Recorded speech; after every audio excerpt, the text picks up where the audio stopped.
Hey, truth seekers, ever wonder if those enchanting childhood stories were actually a bit messed up? We grew up with tales of princesses, princes, and the promise of happily ever after. But what if beneath the magic lies a darker psychological pattern? Today, we're diving into the hidden truths and dark psychology lurking in your favorite fairy tales. This isn't about ruining memories. It's about seeing these stories with a critical eye. We'll explore codependency, unhealthy relationships, and why happily ever after might be the most damaging lie of all. Get ready to question the heroes, reevaluate the heroines, and rethink the idea of fairy tale romance. Let's unmask the hidden truths and see these classics in a whole new light. Let's talk codependency, a relationship where one person's self-worth depends entirely on another. Sound familiar? Cinderella waits for rescue, her value defined by being chosen, not by her own actions. Sleeping Beauty is literally passive, her fate sealed until a man awakens her. These stories glorify waiting for a savior, not self-empowerment. Snow White finds purpose only by serving others. Belle sacrifices herself and falls for her captor. The message: losing yourself and seeking external validation is romantic. These aren't just stories, they're blueprints for unhealthy relationships.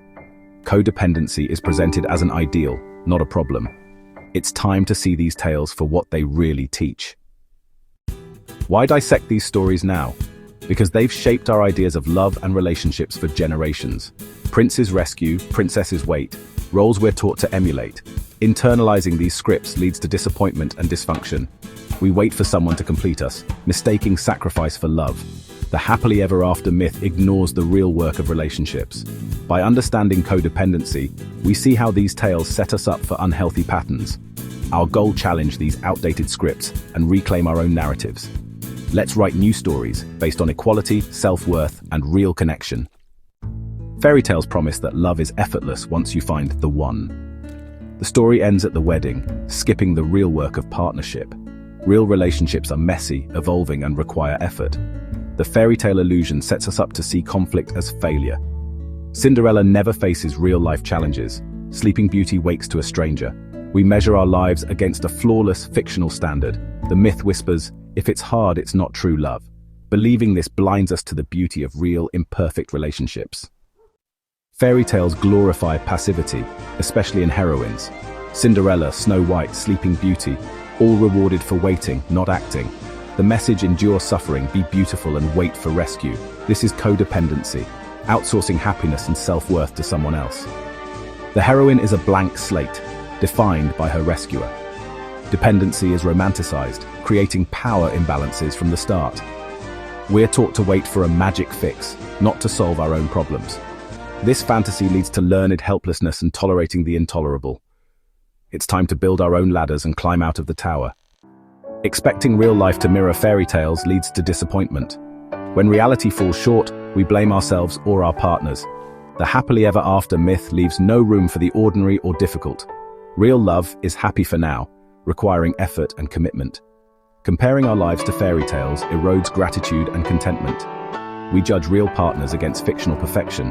Internalizing these ideals breeds inadequacy and self-doubt. The cruelest lie: chasing an illusion instead of building a real, imperfect life.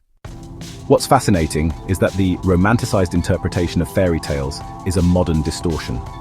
The original stories collected by the Brothers Grimm were darker and more complex. These tales were psychological maps of our deepest fears and shadow selves. Through 20th century adaptations, the core message became twisted. Narratives were repackaged as love stories, shifting the focus to a wealthy spouse. This is where the dark psychology takes root in our cultural consciousness. We internalize unhealthy patterns as desirable goals. We need to rediscover the original intent and see them as psychological explorations. Fairy tales often present a damaging picture of love. To understand codependency, we turn to Pia Mellody, an internationally renowned therapist whose insights have revolutionized our understanding of dysfunctional patterns. Her work provides a framework to dissect the behavior of fairy tale characters. In her influential book, she offers a clinical model for identifying codependent thinking, emotions, and behaviors. Mellody argues that codependency stems from growing up in a dysfunctional family environment where a child's emotional needs were not met. This framework unlocks the dark psychology of fairy tales, where heroines often come from backgrounds of neglect and abuse. Pia Mellody's work becomes even more illuminating when we examine her 5 primary symptoms of adult codependency. These are the specific, identifiable traits that manifest as a result of those early childhood wounds. As I list them, try to picture the fairy tale heroines we have been discussing. The first symptom is difficulty experiencing appropriate levels of self-esteem, meaning one's self-worth is derived from external sources rather than from an inherent sense of value. The second is difficulty setting functional boundaries, which involves being unable to protect oneself from being controlled or taken advantage of by others, while also struggling not to control others. The third symptom identified by Melody is difficulty owning one's own reality. This means a person struggles to identify and be true to their own thoughts, feelings, and perceptions, often deferring to what others think they should feel or believe. The fourth symptom is difficulty acknowledging and meeting one's own needs and wants, where an individual learns to prioritize the needs of others to an extreme degree, often at their own expense. Finally, the fifth symptom is difficulty experiencing and expressing one's reality in moderation, leading to extreme reactions, either by being overly emotional or by being completely detached and numb. Does this list sound familiar? It should, because these 5 symptoms read like a character profile for almost every classic fairy tale princess. These are the very traits that are not only displayed, but are often glorified and rewarded within the narrative structure.